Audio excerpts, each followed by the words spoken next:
මදාපුර මිතුරු මිතුරිය ඔබ සැමට ප්‍රීතිමත් සබත් දවසක් ප්‍රාර්ථනා කරනවා. උන්වහන්සේ තවත් අවස්ථාවක් අපිට දීලා තිබෙනවා ශුද්ධ ලිවිල ඉගෙන ගන්නට. ඔබ දන්නවා අපි ශුද්ධ ලිවිල්ලේ බොහෝ කාරණා විශේෂයෙන් උන්වහන්සේ ශුද්ධ ලිවිල තුළ තව සංගවා තිබෙනදී ඒ මහත් වූ රහස උන්වහන්සේගේ අනාගත වක්තෘවරුන්ට උන්වහන්සේ එළිදරව් කර දී තිබෙනවා. ඒ සිද්ධ රහස් අපි ශුද්ධ ලේවිල්ල තුළින්ම බයිබල් පාට අරගෙන අපි මේ රහස දැනගනිමින් ඉගෙන ගනිමින් සිටිනවා.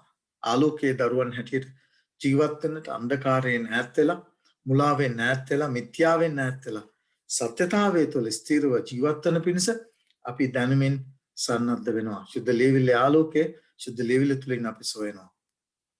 ඔබට මතක ඇති අපි ගිය පාඩම තුළින් අපි ඉගෙන ගත්තා එල්දරව් පොතේ කතා කරන්නා වූ ඒ 12 වෙනි පරිච්ඡේදය 17 වෙනි පදේ කතා කරන්නා ඇගේ වංශයේ ඉතිරිසනක පිළිබඳව අපි ශුද්ධ ලේවිල තුළින්ම සොයාගත්තා. බොහෝ කාරණා අපි සොයාගත්තා. මේ ඒ කොටසේ දෙවෙනි නැත්නම් දේශනේ දෙවෙනි කොටස දවසේදී ඔබ ඉදිරියට වනට මා බලාපොරොත්තු වෙනවා. අපි ගොඩාක් වෙලාවට අපිට බොරු කරගන්නට හොඳ නැහැ. ශුද්ධ ලේවිල්ල ඒ ශුද්ධ සත්‍යතාවය එල්දරව් කර දී තිබෙනකොට අපි ඒක තිත්ත වුණත් අපිට පිළිගන්නට සිද්ධ වෙනවා. ඒ නිසා ශුද්ධ ලේවිල්ලේ පැහැදිලිව උන්වහන්සේගේ රැළ පිළිබඳව, උන්වහන්සේගේ ඉතිරි සෙනග පිළිබඳව, ඒ ඉතිරි සෙනගගේ ඒ ප්‍රධාන කරුණු ලක්ෂණ දෙක පිළිබඳව එල්දරව් කර තිබෙනකොට අපිට නිශ්ශබ්දව ඉන්නට හැකියාවක් නැහැ. මොකද අපිට කාලය වැඩි කාලයක් නැහැ. ඒ නිසා මේ ඉතිරි සෙනග කවුද කියලා හොයාගෙන මේ ඉතිරි සෙනගගේ ලක්ෂණ දෙක මොකක්ද කියලා හොයාගෙන ඒ සෙනගගේ කොටස් කරුවන් නැත්නම් ඒ සෙනග තුල කෙනෙක් වෙන්න ඔබත් මමත් උත්සාහ කරන්නට ඕනේ. මෙයයි උන්වහන්සේ ඔබලුත් මගලුත් බලාපොරොත්තු. මොකද උන්වහන්සේ ඒ සදායි තමයි උන්වහන්සේගේ රැළ උන්වහන්සේ පිහිටවලා තිබෙන්නේ. දේවචනේ පැහැදිලිව යොහන් පොතේ කතා කරනවා මගේ රැළට අයිති වූ බැටළුවෝ අනිත් ගාල් වල ඉන්න අයව ගෙනෙන්න ඕන එසේ එක රැළක්ද එක ඉන්දිරියද්ද වන්නේ කියලා. නිසා මේක තිත්ත වුණත් අපිට පිළිගන්න සිද්ධ වෙනවා. අද රැළවල් දහස් ගණනක් තිබෙනවා. නමුත් දෙවියන් වහන්සේට ඉන්නේ එක රැළයි. මේ රැළේ කොටස් කරුවෙක් වෙන්නට අවශ්‍යයි ඔබත් මමත්. ඒ නිසා ඒ කැඳවීම තමයි උන්වහන්සේ ඔබටත් මටත් දී තිබෙන්නේ. ඒ කැඳවීමේ විශේෂයෙන් ඒ පිළිබඳව අද දවසේදීත් අපි විස්තරාත්මකව ශුද්ධ ලේවිල තුලින්ම ඉගෙන ගන්නට යනවා. දැන් අපේ සහෝදර සහෝදරිය උන්වහන්සේ මේ පණිවිඩ ඔබටත් මටත් ගෙනෙන්නේ ඇයි? සමහර ගොඩාක් වෙලාවට විශේෂයෙන් මම මේ ගෙනනා වූ මේ කාරණා උන්වහන්සේගේ මඟ පෙන්වීම ඇතුව ගෙනනා වූ කාරණා ඉගෙන ගන්නා වූ අතරේදී මේවට සවන් දෙන්නා වූ අතරේදී අපිට රිදෙනවා අපිට දැනෙනවා. අපි ඉන්නා වූ ස්ථානයේ නිවැරදි වැරදි බව අපිට වැටහෙනවා. ඒ අවස්ථාවේදී ගොඩාක් හිතට වේදනාවක් දුකක් ඇති වෙනවා. ඒක සිද්ධ වෙන්නට ඕනේ. මොකද ඒක හේතුව තමයි ශුද්ධ ලේවිල තුලින් උන්වහන්සේ ඔබටත් මටත් මේ ශුද්ධ වූ ආලෝකයේ කාලය ළඟයි. දවාල බොහොම ඉක්මනින් එන්නට යනවා. අන්ධකාරයේ දරුවන් මෙන්න නෙවෙයි ආලෝකයේ දරුවන් හැටියට ජීවත් වෙලා උන්වහන්සේගේ පැමිණි අපිට ඒක වේදනාවක් දුකක් වුණත් උන්වහන්සේ ඉදිරියේ සම්පූර්ණ ලෙස අපේ ජීවිත යටහත් පහත් සිතින් යුක්තව ශුද්ධ සත්‍යතාවයට කීකර වෙලා උන්වහන්සේගේ ශුද්ධ සත්‍යතාවය සොයමින් ඒ තුල ජීවත් වෙන්න ඔබ උත්සාහ කරනවා නම් උන්වහන්සේ ඔබට මට ජීවනය උතුම්ව තබා තිබෙනවා. ඒ නිසා අපිව රවටා ගන්නේ නැතුව ශුද්ධ ලේවිල්ලට අපි කීකරු වෙන්නට ඕනේ. ශුද්ධ ලේවිල්ල පෙන්වලා දී තිබෙනවා නම් යම් රැළක් යම් දෙවියන් වහන්සේගේ ඉතිරි සෙනග පිළිබඳව කතා කරනවා නම් ඒ ඉතිරි සෙනග පිළිබඳව සොයා ගන්නට උන්වහන්සේ සාක්ෂීන් දී තිබෙනවා නම් ඒ සිත්ති සෙනගකේ කොටස් කරුවෙක් වීම ඔබගෙත් මගෙත් යුතුකම. ඒක ඉදිරියට තබන්නට ඕනේ. අපි ශුද්ධ ලේවිල ඉගෙන ගන්නට පෙර ශුද්ධාත්ම මඟ පෙන්වීම ඉල්ලමු. මොකද උන්වහන්සේ මේ සියල්ලට මඟ පෙන්වන්නේ. මම උන්වහන්සේගේ දෑත්වල වාචනයක් පමණයි. සියල්ල එල්තරව් කරන්නේ උන්වහන්සේ. සියල්ල මට දෙන්නේ උන්වහන්සේ. ඒ නිසා අපි උන්වහන්සේගෙන් මේ බලය මේ මොහොතේ දිල්ලමු. හසත් පොළොවත් මා පාලනය කරන්නා ආදරමයන් කර දෙවියනනි සබත් දවසේ ස්වාමියාණෙනි ඔබ වහන්සේට ස්තුති කරනවා ප්‍රශංසා කරනවා මේ ශුද්ධ වූ අවස්ථාව අපට දීම ගැන. ඔබ වහන්සේගේ රැළ පිළිබඳව ඔබ වහන්සේගේ සෙනග පිළිබඳව ඔබ වහන්සේගේ ඉතිරිය පිළිබඳව ශුද්ධ ලේවිල පැහැදිලිව ඔබ වහන්සේ දී තිබෙනවා මේ ආලෝකය ගැන ස්තුතියි පියාණනි. අපි කාලයක් අන්ධකාරයේ සිටියා. අන්ධකාර ලෝකේ හිටියා. ලෝකයේ අධිපතියාට යටත් වෙලා සිටපු කාලයක් සිටියා. නමුත් අපේ ගලම්කරතරන් වහන්සේ කරුණ කොටගෙන ඔබ වහන්සේ අපට සත්‍ය පෙන්වලා දීලා ඒවා අනිල්ලත් සිතක් ඇතුව අපේ දුර්ලභකම් අඩුපාඩුකම් අපි ඉන්නා වූ ස්ථානයේ අපිට පෙන්වලා දීලා ඔබ වහන්සේ අපව ශුද්ධ ආලෝකයේ විතර ගෙනලා දී තිබෙනවා. ඔබ වහන්සේගේ ශුද්ධ රැළ ඔබ වහන්සේ අපට පෙන්වලා දී තිබෙනවා. ඒ නිසා කීකරුකමේ ආත්මීය යුක්තව දේශනේ අසන්නා වූ සියලු දෙනාගේ සිත් පොළඹවමින් පියරණී ඔබ වහන්සේගේ ශුද්ධ සත්‍යතාවයට කීකරු වෙලා ආලෝකයේ පිළි අරගෙන ආලෝකයේ දරුවන් හැටියට ජීවත් වෙනට මේ සියලු දෙනාට ආශිර්වාද කරන්න කියලා ඉල්ලමිනවද? ඉල්ලන අතර ශුද්ධාත්ම බලෙන් මාව පූර්ණවත් කළ මානව ඔබ වහන්සේ මා තුලින් කතා කරන්න කියලා ඉල්ලමින ඔබ වහන්සේගේ බලවත් වහන්සේට කතා කරන්නා වූ මමත් නරමන්නා ඔසන්නා වූ සියලු දෙනාගේ ජීවිතත් බාර කරන්න කැප කරන්නේ යේසුස් වහන්සේගේ අතිශය උතුම් වූ ප්‍රේමණීය වූ නාම නිසාමයි. ආමේන්. දැන් සහෝදර සහෝදරිය ඔබට මතක ඇති අපි ඉගෙන ගත්තා ගිය පාඩමෙන් උන්වහන්සේගේ ඒ ඉතිරි සෙනග පිළිබඳව එල්තරව 12 වෙනි පරිච්ඡේදයේ පුරාම අපි සාක්ෂි නැතුව උන්වහන්සේ අපිට දී තිබෙනා ඔය එල්තරව කිරීම අපි ඉගෙන ගත්තා. දැන් මේ ඉතිරි සෙනග පිළිබඳව කතා එල්තරව පොතේ පුරාම කතා කරලා අපි ඉගෙන ගත්තා. ඔබට මතක ඇති ඒ උත්පත්ති පොතේ සිටම අපි කතා කළා ඒ කාරණේ උත්පත්ති පොතේ අපිට හම්බෙන්නා වූ කාරණේ කොයි ආකාරයෙන්ද උන්වහන්සේ පළමුව සහ අවසානයේ කොයි ආකාරයෙන්ද හරි ලස්සනට සසඳලා උන්වහන්සේ ඒ ආලෝකය අපිට දී තිබෙන්නේ කියන කාරණේ. දැන් අපි යනවා මේ ඉතිරි සෙනග එහෙමනම් උන්වහන්සේට ඉන්නා වූ මේ අසහාය වස්තුවක් ඇටියට එල්දරව් 12 වෙනි පරිච්ඡේදයේ 17 වෙනි පදේ කතා කරන්නා වූ මේ සෙනග කොයි ආකාරයෙන්ද උන්වහන්සේගේ පැමිණීමේදී ඉන්නට යන්නේ කියන කාරණේ. කාටද ඉන්නට හැකියාවක් තිබෙන්නේ? උන්වහන්සේගේ මහත් වූ භයානක වූ දවස.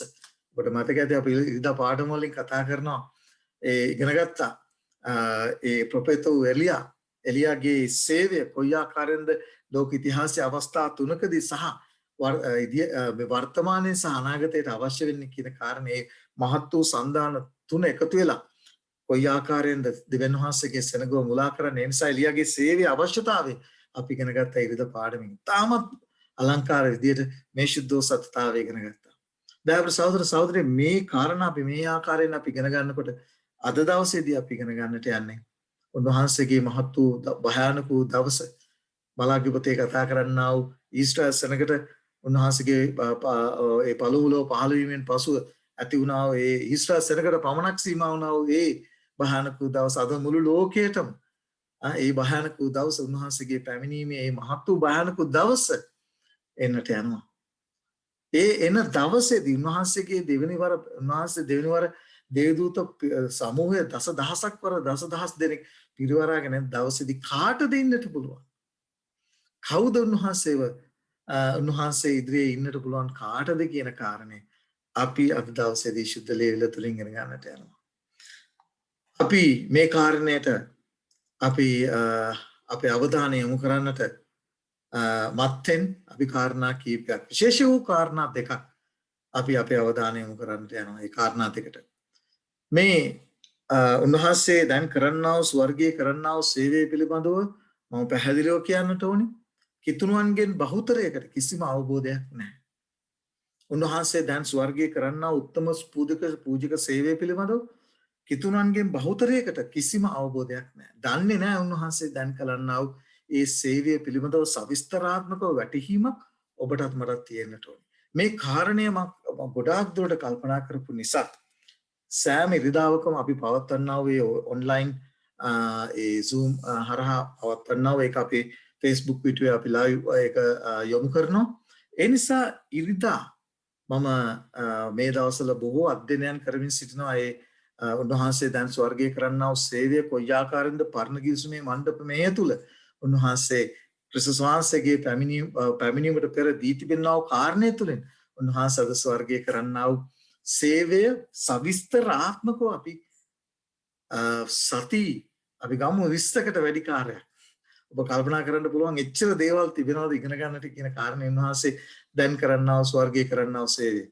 වෙන කොහෙවත් නෙමෙයි. ශුද්ධ ලියවිල්ල තුලින්ම අපි සති 20කට වැඩි ප්‍රමාණයක් කාලයක් අපි එකතු කරලා මිඩංගු කරලා වැය කරලා උන්වහන්සේ දැන් කරන්නා වූ සේවය ඉගෙන ගන්නට යනවා. ඒකට හේතුව පවල්තුමා කියනවා. ඉතින් අපි කියන දේවලින් ප්‍රධාන එක තමයි ප්‍රධාන සුභාරංචිය. ඔබත් මමත් දැනගත යුතු ප්‍රධාන සුභාරංචිය දැන් වර්තමානයට ඔබගේත් මගේත් ගැලවීමට බලපන්නා මේ මහත් වූ බලවත් වූ සුභාරංචිය. ඔබ දැනගත යුතුමයි. ඔබ දැන නොගත්තොත් ඔබට ගැලවීම අහිමි වෙනවා. ඒ නිසා මම කල්පනා කරා උන්වහන්සේගේ මඟ පෙන්වීම ඇතුව අපි සති 20කට වැඩි ප්‍රමාණයක් මම ඒක සදා දැන් සූදානම් වෙමින් යනවා. ඒ නිසා අපි අරගෙන ඒ ශුද්ධ සත්‍යතාවය ඉගෙන ගන්නට යනවා. පුදුමාකාර ආශිර්වාදයක් ඔබත් ලබන්නට යනවා. මමත් ලබනමින් සිටිනවා. ඒ නිසා අපි ඒ ගැන ඉගෙන ගන්නට යනවා. මම ඒ ගැන ඔබට සඳහන් කළේ මෙන්න මේ කාරණේ ඔබ ඉදිරියේ තබන්නට අවශ්‍ය නිසා. මොකද කිතුණුවන් කණ්ඩායම දෙකක් ඉන්නවා. මම විශේෂයෙන් මේ ගෙනනව පාඩිවිඩේ විශේෂයෙන් කිතුණුවන්ට ගෙනනව පණිවිඩයක් ඇටියට තමයි ඔබ පැහැදිලිව දන්නා කාරණා.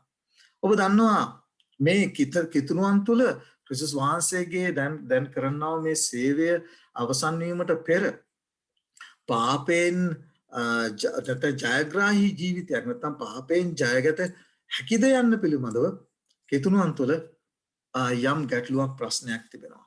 අපිට ජයග්‍රාහී ජීවිතයක් ගත කරන්න පුළුවන්ද කියන කාරණය පිළිබඳව මොකද බොහෝ දේශන මම සහන් දීලා තියෙනවා.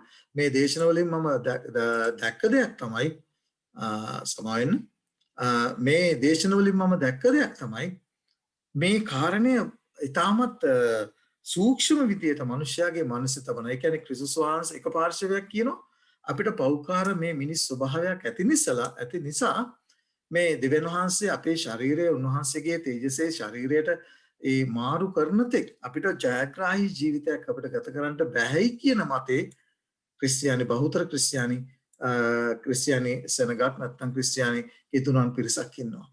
අපේ පෞකාර ශරීරය නිසා ඒ ජයග්‍රාහී ජීවිතයක් අපිට ගත කරන්න බැහැ කියන කාරණේ මේ බොහෝ කිතුණුවන්ගේ මනසේ ක්‍රියාත්මක වෙනවා. උන්වහන්සේගේ පැමිණීමේදී අපිව ඒ තේජස්සේ ශරීරයට මාරු කරනකොට තමයි අපිට ඒ අවස්ථාව ලැබෙන්නේ කියන කාරණය. මේක බහුතර ක්‍රිස්තියානි අය තුළ තිබෙන නව මතයක්. මේ මතය වැරදි නිවැරදි කියන දේ කාරණේ පිළිබඳව අපි සුද්ධ ලේවෙල්ලෙන් මේ සෙනසුරාදා අපි ඉගෙන ගන්නා වූ පාඩිවිඩ නිසා ඉරිදා විශේෂයෙන් ඔබට මේ එන ඉරිදා ඉගෙන ගන්න පාඩමෙන් ඔබට වැටහෙයි. මම කියවනේ අපි මේ පාඩම එන්ට ඉරිදා ඒ පාඩම් මාලාව අපි සති 20ක් පමණ කාලයක් තිස්සේ අපි ඉගෙන ගන්නට යනවා. ඒ නිසා ඒ කාරණා තුලින් ඔබට වැටහෙයි. උන්වහන්සේ ඔබෙනුත් මගනුත් බලාපොරොත්තු වෙන කාරණේ. උන්වහන්සේගේ කොටස උන්වහන්සේ ඉෂ්ට කරමින් සිටිනවා. උන්වහන්සේ අපිට යමක් කරන්න කියා තිබෙනවා. ඒ නිසා ඒ කාරණේ අපි ඉගෙන ගන්න යනවා. ඒ නිසා අපි මේ අප තුළ තිබෙනවා මේ මිත්‍යාව මේ මුලාවෙන් අපි අනිවාර්යයෙන්ම මිදිය යුතුමයි. ඒ නිසා එක ක්‍රිස්තියානි කොටසක් කියනවා පෞකාර ස්වභාවය නිසා ජයග්‍රාහී ජීවිතයක් අපිට ගත කරන්නට හැකියාවක් නැහැ. අමතක කරන්න එපා එල්දරා පොතේ කතා කරන්නා වූ ඒ සභාවලට කතා කරන්නා වූ සෑම සභාවකටම දීලා පණිවිඩය කියන්නේ කොහොමද? ජය ගන්නාට තමයි ඒ ස්වර්ගයේ වරප්‍රසාදය දෙන්නට යන. ඒ නිසා පැහැදිලිව ශුද්ධ ලියවිල තිබෙනා වූ සත්‍යතාවය තමයි ඔබට නොමිලේ දුන්නා වූ උන්වහන්සේ දී තිබෙනා මේ ගැලවීම, මේ අනුග්‍රහය ඔබ දැනුවත් කරන ඔබට ශුද්ධ ලියවිල පවුල්තුමා කියනවා ඒ අනුග්‍රහය නුඹට උගන්වනවා බොහෝ දේවල්. ඒ දේවල් ඉගෙනගෙන උන්වහන්සේගේ කැමැත්ත කරමින් ජීවත් වීමයි උන්වහන්සේ වෙනුත් මගින් බලාපොරොත්තු වෙන බයිබල් පාඩේ මම මේ දේශනාවේ තබලා තිබෙනවා. ඒ නිසා එක කොටසක් ඒ මතයේ සිටිනවා. මම මෑතකදීත් මම සම්බන්ධ වෙලා ඉන්නා වූ WhatsApp group එකක දැක්ක දෙයක් තමයි අපි අලුත් ගිවිසුමේ ඉන්නේ. ඒ නිසා අපි අනුග්‍රහය තුලින් අපිට සියලු දේ ලැබිලා තිබෙනවා. ඒ නිසා අපිට පරණ ගිවිසුම අපිට අවශ්‍ය නැහැ. පරණ ගිවිසුම දැස අපිට බලන්න අවශ්‍යතාවයක් නැහැ.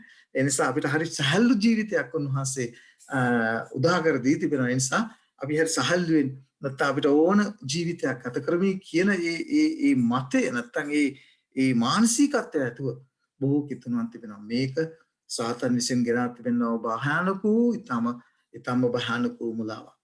අනික් පාර්ශවයේ කියනවා නැහැ. උන්වහන්සේගේ ඉතිරි සෙනග හැටියට උන්වහන්සේ අපිට බලය දීලා තිබෙනවා. උන්වහන්සේ පැහැදිලිව කියනවා පවුල්තුමා පැහැදිලිව කියන කොහොමද? මා බලවත් කරන්නා වූ තනන් වහන්සේ තුළ මට සියලු දේ කරන්න පුළුවන් කියලා පවුල්තුමා පැහැදිලිව කියනවා විතරක් නෙමෙයි ඔහු ජයග්‍රාහී ජීවිතේ ඔහු ගත කරන්නා වූ ආකාරය ඔහුගේ ජීවිතයෙන් පෙන්වනවා අපටත් මට. පවුල්තුමාගේ ගැන්වීම අද කොච්චර මිනිස්සු වැරදි ලෙස තීරුම් අරන් තිබෙනවද කියලා බලන්න. නමුත් සුද්ධෝ පවුල්තුමාම තමන්ගේ පරණ ජීවිතයේ කුරුසේ අනගහලා උන්වහන්සේ ඔහු ඉදිරියේ තබා තිබෙනා ඒ ගැලවීමේ දිනුම් කරනු කරා දිව්ව ආකාරයේ පවල්තුමා පැහැදිලිව කියනවා. මගේ පරණ ජීවිතේ මං අයින් කරලා එක කුරුසිය යනගහලා දැන් මානව ක්‍රිස්තුස් වහන්සේ මා තුළ ජීවත් වෙන. ඔහු ක්‍රිස්තුස් වහන්සේව පැලඳ අරගෙන ක්‍රිස්තුස් වහන්සේ බලාපොරොත්තු වෙන කැමැත්ත අනුව උන්වහන්සේගේ කැමැත්ත කරමින් ජීවත් වුණා. ඒ ජීවිතේට ඔබත් මාවත් කැඳවනවා. ඒ නිසා වැරදි වැටහීමක් ඇති කරගන්න එපා. ඔබට පැහැදිලි වෙයි. විවෘත මනසකින් මේ දෙස බලන්න උත්සාහ කරන්න, ඉගෙන ගන්න. ඔබට වැටහි සුද්ධාත්මන් වහන්සේ ඔබට එල්තරව කරා. ඒ නිසා අපිට පැහැදිලිව පේනවා. අනිත් කොටස කියනවා නෑ. උන්වහන්සේ අපිට බලය, ශක්තිය දී තිබෙනවා. අලුත් ගිවිසුමේදී ජයග්‍රාහී ජීවිතයක් ගත කරන්න. පාප මාංශය දරුවත් උන්වහන්සේ ඔබටත් මට ක්‍රිස්තුස් වහන්සේ කරනකොටගෙන ජයග්‍රාහී ජීවිතයක් ගත කරන්නට උන්වහන්සේ බලය දී තිබෙනවා. ඒ බලය අපේ අලුත් ගිවිසුමේ සිටියා වූ ඒ ගෝලයන් විසින් ඒ බලය දරාගෙන ඒ ජයග්‍රාහී ජීවිතය උන් ගත කළා. මරණය දක්වා විශ්වාසව සිටියා. ඒ නිසා අපි අද දවසේදී හොයලා බලමු. ශුද්ධ ලියවිල්ලේ මේ පිළිබඳව කතා කරන්නව කාරණේ. අපි යනවා පළමුව මෝසෙස්ගේ ජීවිතයට. ඔබ මෝසෙස්ගේ ජීවිතය ගැන කල්පනා කරලා බැලුවොත් ඔබට පැහැදිලි වෙයි මෝසෙස්ගේ ජීවිතයේ මුල් අවුරුදු කාලය තුල ඒ මුල් අවධිය තුල මෝසෙස්ගේ ජීවිතය අවුරුදු 40ක් ඔහු ඊජිප්තු දේශයේ සිරින්නාව අතරේදී ඔබ දෙවියන් වහන්සේට ස්තුතිව ප්‍රශංසාව වෙයි. ඔහුගේ මව ඔහුව ශුද්ධ ලියවිල්ල තුල ගොඩනැගුවා.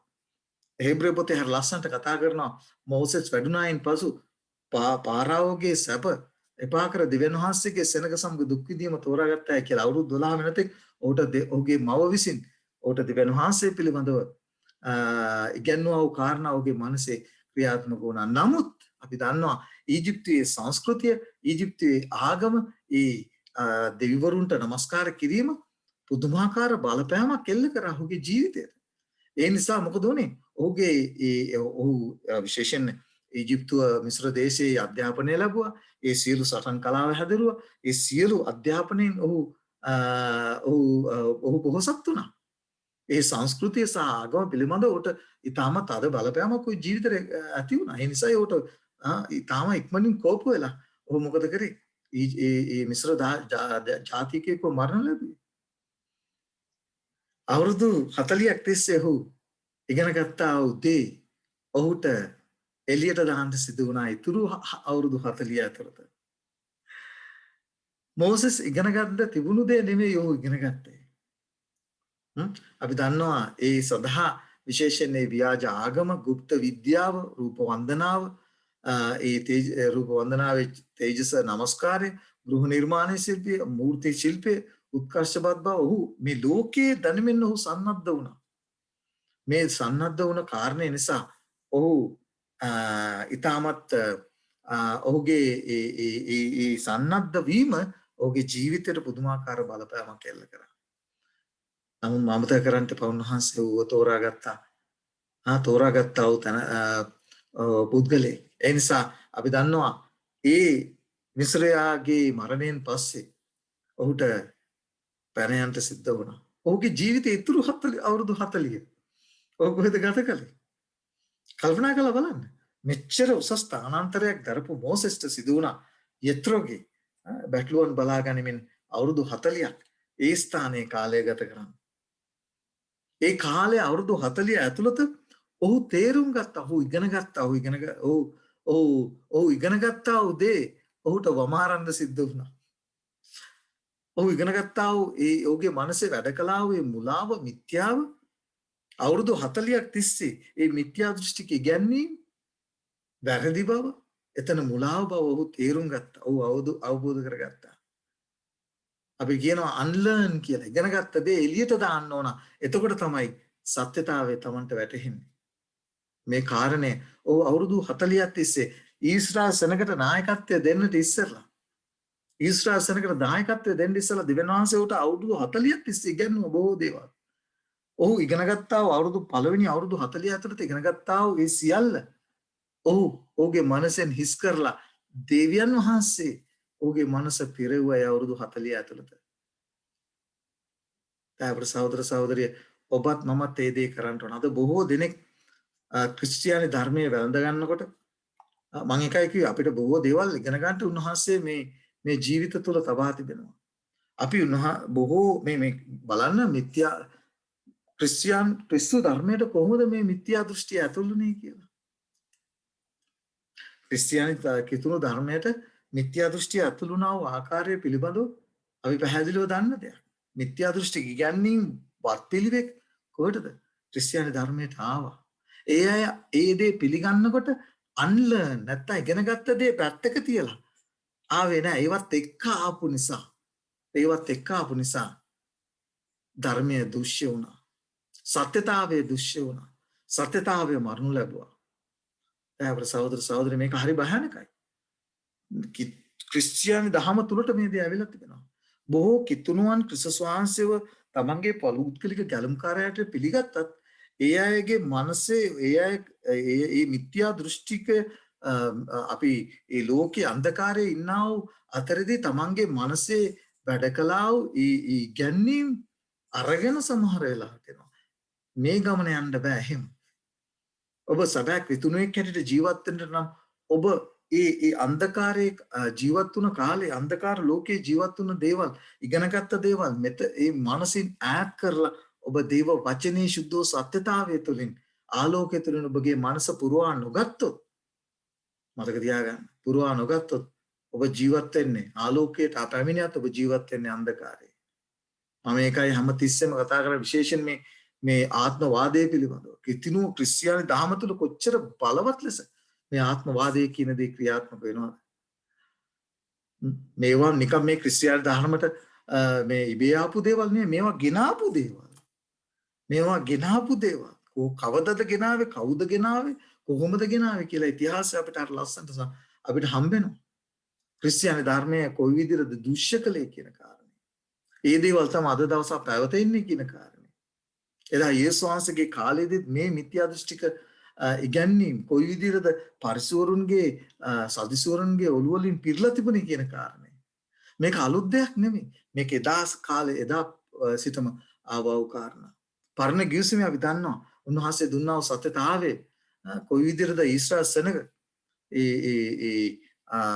විදේශීන් සමග එකතු වුණු නිසා එයාගේ මනසවල මේ මිත්‍යා දෘෂ්ටික ඉගැන්වීම මේක තමයි සාතන්ගේ ස්ට්‍රැටජි එක. නැත්නම් මේක තමයි සාතන්ගේ ක්‍රමවේදය.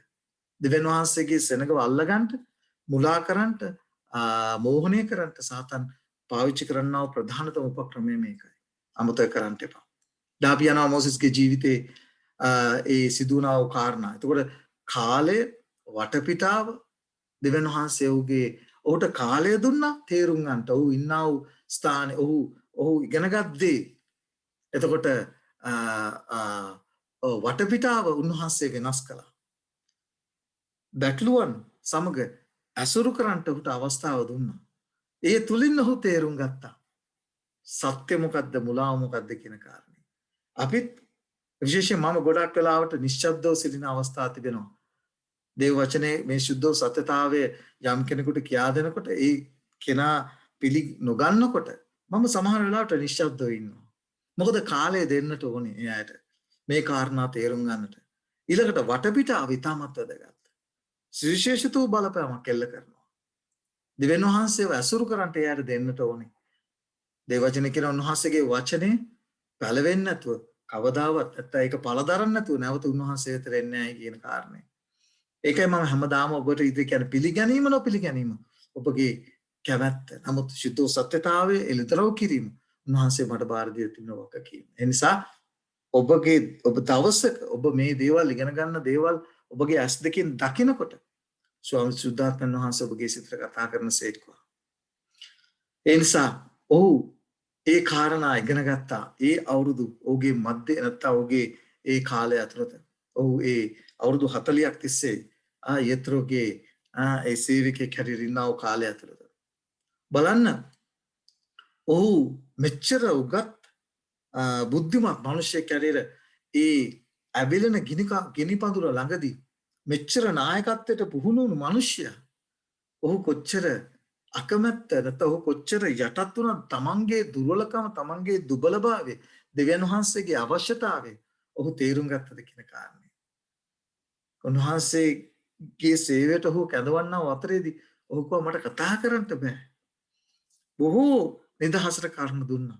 මේ ඔහුගේ අවුරුදු 40කට පෙර මේ ඔහුගේ ස්වභාවය නොවේ. නමුත් ඔහුගේ ස්වභාවය අඳුනගෙන දෙවියන් වහන්සේගේ බලය ලබා ගැනීමේ අවශ්‍යතාවය ওই අවස්ථාවේදී පෙන්වනවා. බෑවර සහෝදර සහෝදරිය මේක තමයි ඔබටත් මටත් අවශ්‍යයි. අපේ මනස වැරදි දේවල් වලින් පුරෝගෙන අන්ධකාරයෙන් පුරෝගෙන මිත්‍යාවෙන් පුරවගෙන ඉන්න තාක්කල් ඔබට හැකියාවක් නැහැ සත්‍ය මොකක්ද කියලා හඳුනගන්න. ඔබ ඉන්නව මිත්‍යාවෙන් ඔබ ඈත් වෙන්නට ඕනේ. එහෙම ඈත් වුණොත් විතරයි ඔබට සත්‍ය මොකක්ද ආලෝකය මොකක්ද කියලා ඔබට වැටහෙන්නේ. නැත්තම් කවදාවත් ඔබට වැටහෙන්නේ නැහැ. මෝසස්ගේ ජීවිතයෙන් ඔබට යමක් ඔබටත් මටත් උන්වහන්සේ උගන්වනවා. මෝසස් ඒ සියල්ල ඒ අන්ලර්න් නැත්තම් ඉගෙනගත්ත දේ අතහැරලා දෙවියන් වහන්සේගෙන් ඔහුගේ මනස නැත්ත සුද්ධ සත්‍යතාවය තුළින් ඔහුගේ මනස පුරවගත්ත නිසා ඔහුට හැකියාවක් ලැබුණා ඊශ්‍රායල් දේශයේ ඊශ්‍රායල් සෙනගගේ මිස්ර දේශයෙන් ගලවාගත්තා වූ නැත්තම් ගෙන ගියා වූ නායකත්වය දුන්නා වූ නායකයා බවට පත් වෙන්න. ඔබ දන්නවද ඊළඟ අවුරුදු 40 ඇතුළත මෝසස්ගේ ජීවිතයේ අවසාන අවුරුදු 40 ඇතුළත ඒ පාපය ඒ ගලට කතා කරන්නට කිව්වා. නමුත් ඔහු දෙපාරක් ඒ පර්වතයට පහර දුන්න කාරණේ හැරෙනකොට ඒක දෙවියන් වහන්සේ ඉදිරි ඔහු උදාසට නැත්තම් ලකුණා වූ කාරණේ ඒ කාරණේ හැරෙනකොට ඔහුගේ ජීවිතේ අපිට කිසිම දෙයක් සුද්ධ ලෙවිල කිසිම පාපයක් සඳහන් වෙන්නේ නැහැ. බලන්න ඔහුගේ ඒ ඉවසීම කොපමණ දුරට පරීක්ෂා කළාද කියන කාරණේ. ඔහුගේ ඉවසීමේ ස්වභාවය තියා කල්පනා කරලා බලන්න පළවෙනි අවුරුදු 40 ඇතුළත ක්ෂණිකව තරහ ගියා. ක්ෂණිකව කෝප වෙලා ඒකට ඔහු ප්‍රතිචාර දැක්වුවා. ඊශ්‍රායල් සෙනග එක්ක ඉවසීමෙන් ක්‍රියා කරන්න ඔහුව බැටළුවොත් එක්ක අවුරුදු 40ක් තිස්සේ උන්වහන්සේ ඔහුව ට්‍රේන් කරා. ඔහුව පුහුණු කළා. උන්වහන්සේට අවශ්‍ය වුණා ඔහුගේ තිබුණා වූ ඒ දේවල් අයින් කරලා උන්වහන්සේගේ අවශ්‍යතාවය උන්වහන්සේ ඔහුට කොපමණ අවශ්‍යද කියන දේ ඔහුට උගන්වන්න. ඒ හොඳ ට්‍රේනින්ග් එකක් දීලා හොඳ පුහුණුවක් දීලා තමයි ඔහුව ගෙනාවේ ඊශ්‍රායල් සෙනග. මොකද ඊශ්‍රායල් සෙනගත් එක්ක වැඩ කරා. ඔහු එක අවස්ථාවක් කියනවා උන්වහන්සේට කතා කරලා මගේ නාමය ජීවන පොතෙන් මකණ්ඩේ කියලා ඊශ්‍රායල් සෙනගේ නතු. එච්චර ඉවසීමක් ඔහුට ප්‍රගුණ කරගන්න හැකියාවක් ලැබුණේ දේව ගුණාංග වලින් ඔහුගේ ජීවිතය පුරව ගන්නට හැකියාවක් ලැබුණේ ඒ අවුරුදු 40ක කාල පරිච්ඡේදය තුළ. ඔහුගේ මනසේ තිබුණා වූ ඒ ලෝකයේ දේවල් ඔහු අයින් කරලා දෙවියන් වහන්සේගෙන් ඔහු පුරවගත්ත නිසා. දායක සහෝදර සහෝදරිය උන්වහන්සේ අපිට වැදගත් පාඩමක් මේ මෝසස්ගේ ජීවිතය තුළින් අපිට උගන්වනවා. මතක තියාගන්න ඕන ඔබත් මමත් ජීවත් වෙන්නා වූ අය. නමුත් අපිට දවසක මේ යන්න සිද්ධ වෙනවා. පුද්ගලයෙකු ජීවත් වෙලා ඉන්නකොට ස්වර්ගික ජීවිතයට සූදානම් වීම සඳහා අවස්ථාව උන්වහන්සේ ඔබට මට උදා කර දී තිබෙනවා. හැබැයි ඒ පුද්ගලයා මිය ගියොත් මේ යන අතර ඒ පුද්ගලයාට ස්වර්ගික ජීවිතයට සූදානම් වෙන්න තිබුණා වූ කාලය එතනින් අවසන් වෙනවා. මොකද මරණයේදී ඒ පුද්ගලයාගේ වාර්තාව සම්පූර්ණ වෙනවා. මරුණට පස්සේ ඒ පුද්ගලයාට අපි ශුද්ධ ලිවිලේ මරණය පිළිබඳව පැහැදිලි ඉගැන්වීමක් පැහැදිලි සුද්ධ වූ සත්‍යතාවය අපි ඉගෙනගෙන තිබෙනවා. මරුණට පස්සේ දාන ධර්ම දීලවත් පුණ්‍ය ක්‍රියා කරලවත් ඒ පුද්ගලයාව කොහෙටවත් යවන්නට බැරි බව අපි සුද්ධ ලිවිලේ සුද්ධ වූ සත්‍යතාවය අවබෝධ කරගෙන තිබෙනවා. ඒ නිසා මරණය තමයි සුද්ධ ස්වර්ගික ජීවිතයට මේ මරණ පුද්ගලයාට ස්වර්ගික ජීවිතයට සූදානම් වෙන්න තිබෙනා වූ ඒ කාල පරිච්ඡේදයේ මරණයෙන් අවසන් වෙනවා. හැබැයි ජීවත් වෙලා ඉන්න ඔබත් මමත් මොකද මේ මරණවත් එක් අපි හිතමු ක්‍රිස්තුස් වහන්සේ තුළ ඔහු මිය ගියායි කියලා. ඔහුගේ ඊළඟ ඉවෙන්ට් එක නැත්නම් ඔහුගේ ඊළඟ අවස්ථාව තමයි ක්‍රිස්තුස් වහන්සේ මුහුණට මුහුණලා දැකීම. ඒ අවස්ථාවේදී ඔහුගේ ජීවිතය ඒ මරණීය වූ ශරීරයේ තේජසේ ශරීරයට මාරු කරන තව මලුන්ගෙන් උත්ථාන කරලා ශුද්ධ ලීවිලට අනුව උන්වහන්සේගේ තේජසේ ශරීරයට ඔහුගේ ජීවිතය වෙනස් කරන්නට යනවා. ඒ නිසා තමයි අපිට කියන්නේ අපි හැමදාම මේ ශුද්ධ ලීවිල තුලින් අපි ඉගෙන ගන්න කොහොමද? ජයග්‍රාහී ජීවිතයක් අපි ගත කරන අපිට උන්වහන්සේ දීලා තියෙන අද දවස විතරයි. හෙට දවස අපිට අයිති නැහැ. ඒ නිසා අද දවස අපේ අවසාන දවස හැටියට මතක තබාගෙන අද දවසේදී අපි උන්වහන්සේ ඉදිරියේ ප්‍රසන්න විදිහට ජීවත් වෙන්නට ඕනේ. අද දවසේදී අපේ ජීවිතේ මරණයෙන් කෙලවර වුණා. උන්වහන්සේගේ පැමිණීමේදී උන්වහන්සේ බෝත්මාවත් ජයග්‍රාහී පුද්ගලයෙකුට මලුන්ගෙන් උත්ථාන කරලා ස්වර්ගයට ගෙන යන්නට යනවා. හැබැයි ජීවත් වෙලා ඉන්නා වූ අපි උන්වහන්සේගේ පැමිණීම දක්වා ජීවත් වෙනවා නම් උන්වහන්සේගේ කරුණාව ඇතිව අපි කොහොමද උන්වහන්සේගේ පැමිණීමේදී ඉන්නට ඕනේ. අපිට පුළුවන් ද උන්වහන්සේගේ මහත් වූ දවසේදී සිටින්නට. මේ ප්‍රශ්නේ අහනවා. එල්ත්‍රා පොතේ 6 වෙනි පරිච්ඡේදයේ 14 සිට 16 දක්වා ඒ උන්වහන්සේගේ පැමිණීම ගැන කතා කරන කාරණේදී අන්තිමට අහන ප්‍රශ්නය මේකයි. 17 වෙනි පදේ අහන ප්‍රශ්නය මේකයි. උන්වහන්සේගේ මහත් වූ දවස පැනුණු බැවින් සිටින්න පුළුවන් කාටද කියලා අහනවා. මේ ප්‍රශ්නයට ඔබත් මමත් උත්තර දෙන්න ඕන. මොකද ඔබත් මමත් උන්වහන්සේගේ පැමිණීමේ මේ මහත් වූ භයානක දවස දක්වා ජීවත්ව සිටියොත් මිය ගියොත් මරෙන්ට පෙර අපි අපේ සූදානම් නැත්නම් උන්වහන්සේගේ ඒ සුද්ධ වූ පැමිණීමට සූදානම් වෙන්න ඕන. ඒකයි මම මීට පෙරත් කිව්වේ. දිනපතා අපි ඒ සූදානම් සිද්ධ වෙන්න ඕන. නමුත් උන්වහන්සේගේ පැමිණීම දක්වා අපි ජීවත්ව සිටියොත් උන්වහන්සේගේ කරුණාව උන්වහන්සේගේ කැමැත්ත නම් එහෙනම් අපේ කෙසේ විය යුතුද කියන කාරණේ අපි අද දවසේදී පැහැදිලි කර ගන්න ඕන. දයාවර සහෝදර සහෝදරිය එල්දරා පොතේ 6 වෙනි පරිච්ඡේදයේ 14 සිට 16 දක්වා ඔබ කියුවොත් එතන පැහැදිලිව හම්බෙනවා. අකුල්ලද පොදක් මෙන් අහස පහව යන්ට යනවා. කඳුද දීවින්ද සූකී ස්ථානවලින් පහ කරන්නට යනවා. පොළවේ රජවරු උත්තමියෝ ධනියෝ ධනපතියෝ ධනවන්තයෝ බලවන්තයෝ සියලු දාසයෝ නිර්දාසයෝ කඳුවලත් පර්වතවල සැඟවෙන්ට යනවා. උන්වහන්සේගේ මේ මහත් වූ භයානක දවස එන දවසේදී මතක තියාගන්න. ඔහු කඳුවලටත් පර්වතවලට කතා කොට අපිට වැටි සිංහාසනයේ වැඩ සිටින තනන් වහන්සේගේ මුහුණ ඉදිරියනුත් බැටළු පැටවාන්ගේ උදහසිනුත් අප සංගවා ගන්න. 17 වෙනි පදේ කියනවා. මක්නිසාද උන්වහන්සේගේ උදහසේ මහත් වූ දවස පැමිණුණු බැවින් සිටින්ට පුළුවන් කාටදයි කීවෝය. දයාබර සහෝදර සහෝදරිය මේ ප්‍රශ්නයට අපි උත්තර හොයන්නට ඕන. උන්වහන්සේගේ මහත් වූ භයානක වූ දවස පැමිණීමේදී ඒ දවසේදී ඔබත් මමත් හිතගන්නට නම් අනිත් අනිත් කණ්ඩායමට ඇතුල් නොවෙන්නට නම් අනිත් කණ්ඩායම මොකද්ද කියන්ට යන්නේ? කඳුවලට පර්වතවලට කෑ ගහලා කියන්ට යනවා අපි පිට වැටලා අපව වසා ගන්නටයි කියලා. අපිට මේ මහත් වූ දවසේ ඉන්න බැහැයි කියන කාරණේ. ඔබ ඒ කොටසට අයිති නොවන්නට නම් ඔබට යමක් කරන්නට තිබෙනවා. ඒ දවසේ හිත ගන්නට නම් ඔබ යමක් කළ යුතුයි. ඒක අපි අද දවසේදී සුද්ධ ලේවිලින් ඉගෙන ගන්නට ඕන. මතක තියාගන්න. මේ දවස එසේ මෙසේ දවසක් නොවේ. ඒ දවසට ප්‍රථම ප්‍රොෆෙතු එලියාගේ සේවය උන්වහන්සේගේ සෙනඟට බාර දීලා තිබෙනවා. මෙයා අනුතුරු ඇඟවීම කරන්නට. ඒ මහත් වූ උදහසේ දවසට ඒ උදහසට ඒ උදහසේ කොටස්කරුවක් නොවි එයින් ඉවත් වෙන්නට කියන පණිවිඩය අපි ඒ පිළිබඳව ඉගෙන ගත්තා. ඒකට ඔබ අහුම්කම් දෙන්නටම අවශ්‍යයි. ඒ පණිවිඩ අහුම්කම් දීලා ඔබ ඉන්නා වූ ස්ථානයේ වැරදි බව නිවැරදි බව වටහාගෙන ඔබ ඒ පණිවිඩයට අහුම්කම් දෙන්නට ඇගෙන් ඉවත් වෙන්නට ඕනේ. ඒ මහත් වූ වෛශ්‍යාව ගැන අපි කතා කරා. ඒ ආත්මික වෛශ්‍යාකම පිළිබඳව. ඔබ මේක සහැල්ලුවට ගන්නට එපා. මොකද මේක ඔබට ලැබෙන අවසාන පණිවිඩය වෙන්නට පුළුවන්. මම එකයි කිව්වේ අපි දන්නේ අපි හෙට ජීවත් වෙයිද කියන කාරණේ. උන්වහන්සේ අපිට දී තිබෙන්නේ අද දවස පමණයි. මේ ප්‍රශ්නය අපි දන්නවා මේ එල්තරෝ 6 වෙනි පරිච්ඡේදයේ 17 වෙනි පදයේ අහන්නව ප්‍රශ්නේ කාටද ඉන්නට යන? කාටද ඉන්න පුළුවන්? උන්වහන්සේගේ පැමිණීමේදී මේ මහත් වූ භයානක දවසේදී. කොරින්ති පොතේ කතා කරන 1 කොරින්ති පොතේ 10 වෙනි පරිච්ඡේදයේ 12 වෙනි පදේ එහින් තමා කෙලින් සිටින්නේ අය සිටින තැනත්තේ නොවැටෙන්න බලා ගනිවා. ගොඩාක් ක්‍රිස්තියානි හිතේ තියාගෙන ඉන්න වහන්සේගේ පැමිණීමේදී කෙලින් හිට ගන්න පුළුවන් නේ කියලා.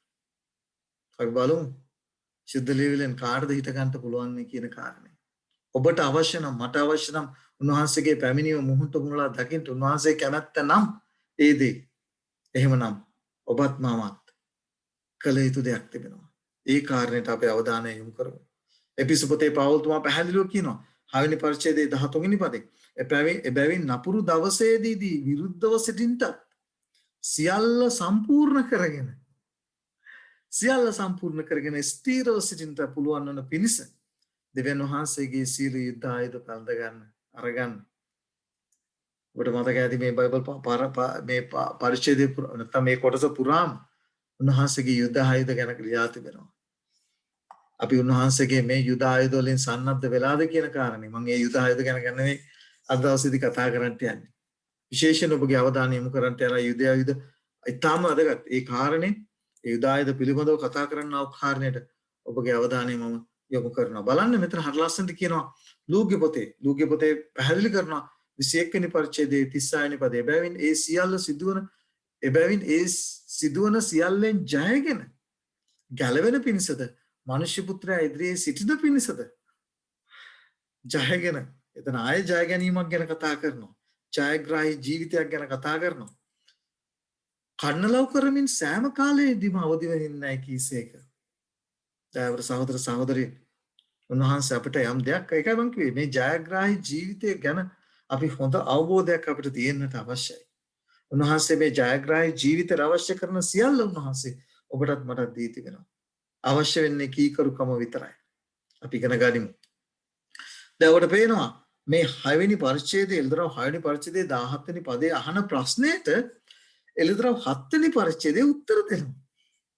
මේකයි තියෙන අලංකාරය. එල්දරව් 6 වෙනි පරිච්ඡේදයේ 17 වෙනි පදයේ කතා කරන්නා වූ ඒ අහන්නා වූ ප්‍රශ්නෙට එල්දරව් 7 වෙනි පරිච්ඡේදයේ 1 සිට 4 දක්වා ඒ 1,44,000 ගැන කතා කරන්නා වූ කාරණේදී දෙවියන් වහන්සේගේ සේවකයන්ගේ මුද්‍රා කිරීම පිළිබඳව කතා කරද්දී ඒ උන්වහන්සේගේ පැමිණීමේදී ඉන්දියන්නා වූ ඒ සෙනග 1,44,000 සහ මහත් සමූහය ගැන එල්දරව් 7 වෙනි පරිච්ඡේදයේ කතා කරනවා. පිළිතුර දෙනවා කාටද ඉන්න පුළුවන් කියන කාරණේ. දයාවර සහෝදර සහෝදරිය අපි මේ පිළිතුර දෙස පොඩ්ඩක් අපේ අවධානය යොමු කරමු. මතක තියාගන්න ඔවුන්ගේ චරිතය මුද්‍රා කරනවා නෙවෙයි ඔවුන් මුද්‍රා කරනු ලබනවා. දෙවියන් වහන්සේගේ මෙහෙකරුවන් මුද්‍රා කරනවා. චරිතය ගොඩනගන්නට අවශ්‍යයි. බලන්න එතන කතා කරනවා මේ මුද්‍රා කිරීම පිළිබඳව එක මෙතන අපිට කතා කරන්න ඉස්සෙල්ලා ඔබ යන්න ඕන එසකියල්ගේ පොතේ 9 වෙනි පරිච්ඡේදයට. එසකියල්ගේ පොතේ 9 වෙනි පරිච්ඡේදයට ගියාම මේ එල්දරව් පොතේ 7 වෙනි පරිච්ඡේදයේ කතා කරන්නා මේ මුද්‍රා කිරීම පෙර පරණ කිස්මේ මුද්‍රා කිරීමක් ගැන කතා කරනවා. බලන්න එතන මොකද්ද එසකියල් 9 වෙනි පරිච්ඡේදයේ 4 වෙනි පදයේ මොකද්ද කියන්නේ? ස්වාමීන් වහන්සේ උට කතා කොට නුවර මුළුල්ලෙහි එනම් යෙරුසලම මුළුල්ලෙහි ගොස් ඒ තුල කෙරෙන සියලු පිළිකුල්කම් ගැන සුසුම්ලා කෙඳිරි ගාන මනුෂ්‍යයන්ගේ නලල් වල ලකුණක් කරන්නයි කීසේක. දයාබර සහෝදර සහෝදරිය කොහෙටද යන්න කිව්වේ? යෙරුසලමට යන්න කිව්වේ. දෙවියන් වහන්සේගේ සෙනග වෙතට යන්න කිව්වේ. ඒ සෙනග අතර ඉන්නවා කොටසක් මොනවා කරනද? ඒ යෙරුසලමට ගියාම ඔබට හම්බ වෙයි කොටසක්, ඉතිරි කොටසක් සුවල්පයක් හම්බෙයි. මොනවා කරනද? ඒ යෙරුසලම නැත්නම් ක්‍රිස්තියානි ලෝකයේ තුල කෙරෙන්නා වූ සියලු පිළිකුල්කම් ගැන කතා කරන සුසුම්ලන කෙඳිරි ගාන ඒ ගැන ප්‍රසිද්ධියේ කතා කරන කොටසක් හම්බෙයි. දැරදි පෙන්වා දෙන කොටසක් හම්බෙයි. මේක සමහර අය දකින්නේ මේ වෙනත් අයගේ ආගම් විවේචනය කිරීමක් හැටියට. දයාවර සහෝදර සහෝදරිය අපිට කිසිම ආගමක් විවේචනය කරන්න අවශ්‍ය නැහැ. විශේෂයෙන් මම පෞද්ගලිකව බෙදරී කියනවා මම කිසිම ආගමක් විවේචනය කරන්න සතුරු කෙනෙක් නෙවෙයි. නමුත් සුද්ධ ලිවිල්ල යම් දෙයක් කියා තිබෙනවා නම් යම් දෙයක් පෙන්වා තිබෙනවා නම් ඒ දේ පැහැදිලිව අපි කතා කළ යුතුයි. ඒ ගැන අපි සුසුම්ලන්ට අවශ්‍යයි. ඒ ගැන කෙඳිරි ගන්නට අවශ්‍යයි. මනුෂ්‍යයන්ව දැනුවත් කරන්න අවශ්‍යයි. එහෙම නැතුව කොහොමද මිනිස්සු මේ ජෙරුසලම තුල කෙරෙන්නා මම කතා කරන්නේ මේ භෞතික ජෙරුසලම ගැන නෙවෙයි. උන්වහන්සේගේ සුද්ධ වූ ඒ සභාව තුල නැත්නම් උන්වහන්සේගේ ක්‍රිස්තියානි ධර්මයේ තුල කෙරෙන්නා මේ මහත් වූ මුලාව මහත් වූ දුෂ්කම් මිනිසයා ඉදිරියේ කතා නොකළොත් ඒ මිනිසයා කොහොමද අවබෝධ කරගන්නේ? ඒ අයව තමයි මුද්‍රා කරන්නට යන්නේ. මතක තියාගන්න. මේ දේවල් ගැන කතා කරනකොට මිනිස්සු අපව එපා කරනවා, අපිට අපහාස කරනවා, අපිව වෙනත් ආකාරයෙන් අපව හඳුන්වනු ලබනවා. අමතක කරන්නට එපා. එදා මුද්‍රා කරන්නට කිව්වේ කාවද? ජෙරුසලමේ කෙරෙන්නා වූ පිළිකුල්කම් ගැන, වැරදි ඉගැන්වීම් ගැන, මිත්‍යා දෘෂ්ටික කාරණා ගැන දෙවියන් වහන්සේගෙන් ඈත් වෙලා මේ මිත්‍යා දෘෂ්ටික නමස්කාර මෙහෙයන් ගැන කතා කරන්නා වූ ඒ ගැන කෙදිරි ගන්නා වූ ඒ ගැන සුසුම්ලන්නා වූ අය මුද්‍රා කරන්න කිව්වේ. මේවා අපිට දී තිබෙන්නේ මම ඔබට පෙන්නවා උන්වහන්සේගේ මඟ පෙන්වීම ඇතුව එදා කොයි ආකාරයෙන්ද අද කොයි ආකාරයෙන්ද කියන කාරණේ. එලියා කළා වූ සේවය යොහන් බෞතිස්තුතු ගෙනාවෝ පණිවිඩය සමාදානීය පණිවිඩය නොවේ. සමාදානයේ පණිවිඩ නෙවෙයි යොහන් බෞතිස්ත ගෙනාවේ. ඊටමත් තද මිනිසයන්ගේ හිත් කාවදින පසාරු කරගෙන යන පණිවිඩ ගෙනාවේ. ඊටම බලවත් වූ පණිවිඩ ගෙනාවේ. ඌට ඒ නිසා ඒ යුදෙව් නායකයෝ වෛර කරනු ලැබුවා. දාවර සහෝදර සහෝදරිය මේ දේවල් පෙන්වා දෙන්නට අවශ්‍යයි සුද්ධ ලියවිලි. සත්‍ය මොකද්ද අසත්‍ය මොකද්ද මුලාව මොකද්ද අන්ධකාරය මොකද්ද ආලෝකය මොකද්ද කියන කාරණේ සුද්ධ ලියවිල්ලෙන් සෑම කිතුණුවෙක්ම අවබෝධ කරගන්නට අවශ්‍යයි. අමතක කරන්න එපා ඒ කාරණේ. බලන්න මේ බයිබල් පාඩේ මම ඔබ ඉදිරියේ තබා තිබෙනවා. එල්දරා පොතේ සමාන එල්සිකේල් පොතේ 9 වෙනි පරිච්ඡේද 2 සිට 6 දක්වා කියවලා බලන්න. එතන දේව දූතයාට පැහැදිලිව අනුශාසනා දෙනවා. ඉන්ස්ට්‍රක්ෂන්ස් දෙනවා. නැත්නම් අවශ්‍ය අනුශාසනාව දෙනවා. ඒ කෙදිරි ගාන මිනිසයන්ව නලල් ඒ අයගේ නලල් වල ලකුණක් කරන්ට අනිත් අයට පහර දෙන්න. ඒ දේ සිද්ධ වෙන්න යනවා ඉදිරියේදීත්. ඒ ගැන එල්දරා පොතේ අපිට හර ලස්සට 7 වෙනි පරිච්ඡේදයේ කතා කරනවා දේවදූතයන් 4 දෙනාට ඒ සුලං සතර ලෝකයේ පැමිණ තිබෙනා ස්වභාවික විපත් අල්ලන් ඉන්නා වූ ඒ දේවදූතයන්ට කෑ ගහලා කියනවා දෙවියන් වහන්සේගේ මේ කරුවන්ගේ නලල් වල මුද්‍රා තබනතුරු කොටටත් මුද්‍රාත් අනුතුරු කරන්න එපායි කියන කාරණේ. ඒ නිසා මේ මුද්‍රාව ගැන අපි කතා කරා දේශනා දෙකක් තුලින්. ඒ නිසා අපි මතක තියාගනිමු. මේ දේවල් ගැන අපි සුසුල්ලන්ට ඕන කතා කරන්නට ඕන පෙන්වා දෙන්න ඕන. ඒ අයගේ වැරදි හඟවා දෙන්නට ඕනේ. ඒ නිසා අපි මතක තියාගනිමු ඒ සේවය උන්වහන්සේ බ්‍රහ්ම මගිනුත් බලාපොරොත්තු වෙනවා. දැන් අපි සියක් හොයලා බලන්න ඕන. උන්වහන්සේගේ ඒ ඉතිරිසනකගේ චරිත ස්වභාවය ගැන අපිට එල්දරා පොතේ 14 වෙනි පරිච්ඡේදයේ අපිට කතා කරනවා. ඒ සෙනගේ ගැලවෙන්නා වූ එල්දරා පොතේ 7 වෙනි පරිච්ඡේදයේ කතා කරන්නා වූ ඒ ගැලවෙන්නා වූ සෙනග ගැන අපි අපිට හම්බ වෙනවා. එල්දරා 14 වෙනි පරිච්ඡේදයේත් කතා කරනවා. මේක තමයි තියෙන අලංකාරය. සුද්ධ වූ අනාගත වාක්‍යයේ තිබෙන අලංකාරය. එල්දරා 7 වෙනි පරිච්ඡේදයේ හරි ලස්සනට කතා කරනවා 144000 සහ ඔවුන් කරන්නා වූ සේවයෙන් ගැලවෙන්න යනවා මේ මහත් වූ සමූහය ගැන. ඒ ගැන අපි ඉගෙන ගත්ත එල්දරා පොත ඉගෙන ගන්නවා අතරේදී. බලන්න ඒ ගැලවෙන්නා වූ සෙනග තුල තිබෙන්නා වූ ඒ ගුණාංග ගැන මොකද්ද එල්දරා 14 වෙනි පරිච්ඡේදයේ කතා කරනවා. උන්වහන්සේගේ නාමයද උන්වහන්සේගේ පියාණන්ගේ නාමයද ඔවුන්ගේ නළල ලියා තිබුණේ. අපි දන්නවා මේ නාමය කියන දේ අපිට අපි පැහැදිලිව තවත් අපි එක් දේශනාවක තුලින් ඉගෙන ගත්තා. උන්වහන්සේගේ චරිත ස්වභාවය අයගේ ජීවිතය තුළ සම්පූර්ණ වෙලා තිබෙනා වූ ආකාරය. 4 වෙනි පදයේ කියන ස්ත්‍රීන්ගෙන් කිලුටුණු මොහොය. මේකෙන් කියන්නේ මේ විවාහ වෙලා නැති අය ගැන නෙවෙයි. ඒක වැරදි වැටීමක් ඇති කර ගන්න එපා. සුද්ධ ලියවිලි අනාගත වාක්‍ය ස්ත්‍රියට සමාන කරන්නේ සබාව. එතකොට ස්ත්‍රීන්ගෙන් ඔබට මතක ඇති වෛශ්‍යා වූ නැත්නම් ඒ මිත්‍යා දෘෂ්ටික කාන්තාව සහ ඇගේ දූවරුන්ගෙන් ඒ ගැන්වීම් වලින් දුෂ්‍ය නොවුණා. මං කියවනේ ඔබ ක්‍රිස්තුස් වහන්සේ වෙතට එන්න ඕනේ මේ මිත්‍යා දෘෂ්ටික ඉගැන්වීම් සියල්ල පැත්තකට තියලා ඔබ සත්‍සුද්ධ ආලෝකයේ වෙතට එන්න ඕනේ. එතකොට තමයි ඔබ උන්වහන්සේ ඔබ පිළිගන්නේ. නැත්නම් ඒ ස්ත්‍රීන්ගෙන් කිලුටු නොවුණා කෙනෙක් හැටියට. මොකද ඔබ බෞතිස්මේදී ඔබ උන්වහන්සේ පවිත්‍ර කළ ඔබගේ ජීවිතයට අලුත් ජීවිතයක් දෙනවා. අලුත් නැවිල්ලක් කරනවා. පරණ දේ සියල්ල ඔබගේ ජීවිතය තුළින් පහ කරනවා. ක්‍රිස්තුස් වහන්සේ ඒ දේ දෙවියන් වහන්සේ ඔබගේ ජීවිතයේ දේ කරනකොට ඔබත් ඔබගේ පරණ සියල්ල පහ කරලයි අලුත් මිනිසෙක් වෙන්නට ඕනේ. එහෙම නොවුනොත් ඔබව මේ කණ්ඩායමට ඇතුල් වෙන්න යන්නේ නැහැ.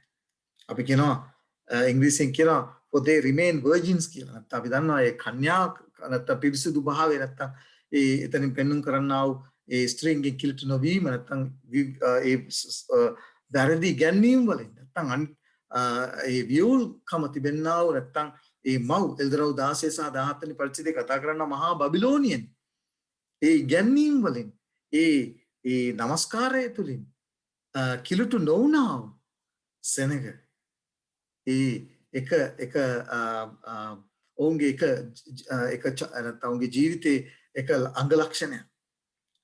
උන්වහන්සේ සමග ගමන් කරන්නට යනවා. උන්වහන්සේ ඉදිරියේ නොකැලැල්ල බොරු කියන්නේ නැහැ. පස්වෙනි පදේ කියන ඔවුන්ගේ මුඛයේ බොරුවක් සම්බ නොවිය. ඔහු නොකැලැල්ල සිටිති. දයාපර සහෝදර සහෝදරිය මේ කාරණා අපේ ජීවිතය තුළ අපි ගොඩනගා ගන්න ඕන. කවදා ඉන්නද? උන්වහන්සේගේ මහත් වූ දවසේදී උන්වහන්සේ ඉදිරියේ කෙලින් සිටින්නට නම් උන්වහන්සේ ඉදිරියේ උන්වහන්සේව පිළිගන්නට නම් මේ අපේ දෙවියන් වහන්සේ අපි උන්වහන්සේව ගැන බලා සිටිමු කියලා පිළිගන්නට නම් ඔබගේ ජීවිතය තුළ මේ කාරණා සම්පූර්ණ වෙන්න ඕන. දයාපර සහෝදර සහෝදරිය මේ 6 වෙනි පරිච්ඡේදයේ කතා කරන්නා වූ 7 වෙනි පදයේ කතා කරන්නා වූ මේ ප්‍රශ්නයට පිළිතුරු 7 වෙනි පරිච්ඡේදයේ දෙනවා වගේම 14 වෙනි පරිච්ඡේදයේ දෙනවා වගේම මේ ප්‍රශ්නයට පිළිතුරු තවත් බයිබලයේ තව ස්ථානවල දී තිබෙනවා. මම ඔබ ඉදිරියේ තබනවා බයිබල් පාඩ කීපයක්. මට සියල්ලටම දෙන්න කාලය නැහැ. ඔබ ඉදිරියේ බයිබල් පාඩ කීපයක් තබනවා. යෝෙල්ගේ පොතේ කතා කරන උන්වහන්සේගේ දෙවන පැමිණීම ගැන දෙවෙනි පරිච්ඡේදයේ. එතනදී තහනවා ප්‍රශ්නයක්.